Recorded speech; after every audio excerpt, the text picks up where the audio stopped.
e mira que ela começa na ano 1979, hopi ano passado, na montanha e tempo aí, dos quase 46 anos, nós podemos de um torneio hopi popular e seguro com trajetória de história hopi largo.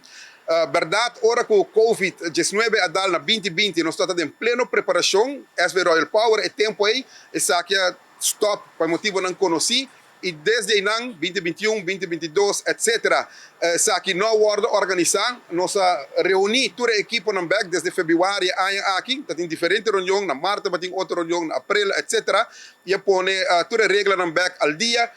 8 equipos total de norte, mas claro, vou de regra não vigente, que nós a parte ave também para todo equipo, sa aqui tem buque com regra, todo o nome de jogador não e regra não que nós lo aplicar para a Copa Norte, entre outros, eta cai também afiliar na WBSC, que é World Baseball and Softball Confederation, o rulebook 2022-2025, e mais que claro, a ideia está para nós criar ambiente de norte, criar competência de equipo não e assim também desenvolver nós deportistas não tenen fora de caia, desarrollar arriba veld de Curahueche viaja aqui durante o torneio.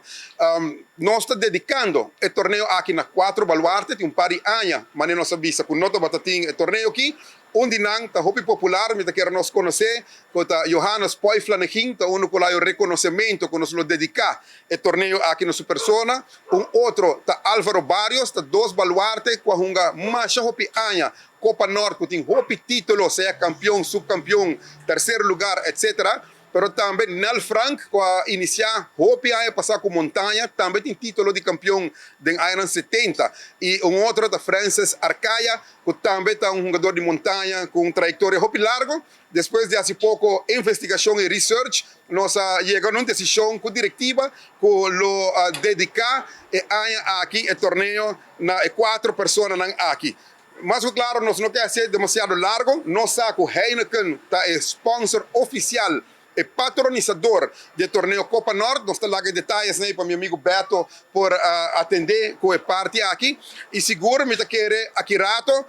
lo me quer divulgar um pouco mais largo também, porque nós temos a bala não popular de Heineken, que o hopi anos usa, mas agora nós temos um pouco bala rosa também. E quizás, me explique isso aqui, prometo que nos passa over.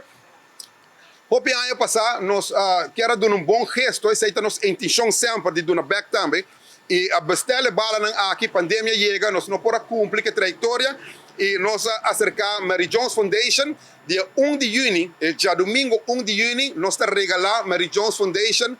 torneio de softball que nós estamos organizando para não ter bar completo, não ter cozinha completa para recordar fundo, se não por ter banda, não quer cooperar com não por recordar fundo, para bom gesto aqui, e assim nós podemos dar paciente que sofre de câncer de caso aqui, algo back. A operação aí, nós sabemos que bala aqui par de anos atrás, nós de agora aqui, dentro da Copa Norte, nós quer exercer parte aqui para dar back, para uma boa causa. E 1 de junho, nós sacamos diferentes equipes que estão na Corsou para a Copa ABC, escolher já domingo em meio de Copa Norte, para assim por dedicar full um dia na softball feminino, usando a bala rosa aqui, que a minha fundação, lo haya tudo o qual está na entrada, lo guardo com e não por queda com isso aí.